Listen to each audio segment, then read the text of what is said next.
So hey guys, we are approaching the Pixel 8 series launch event which is set on October 4th. But before that, I have got some interesting thing to share with you all.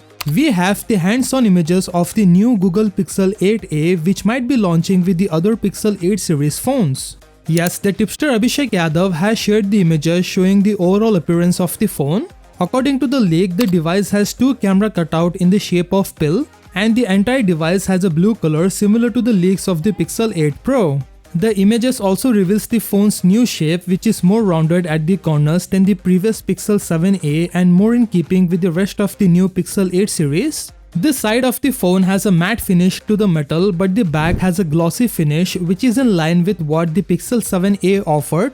When you look at one of the front image of the device, you can see that display has really rounded corners, but it also has pretty big bezels compared to other phones these days. This comes as no surprise for a Pixel A series device, though, as they have traditionally had compromises in this area. It looks like the Pixel 8a is going to be powered by a new chip called Tensor G3, which is pretty much a given. It is also said to called Akita, which was first revealed in a leak of Google's Pixel plans for 2025.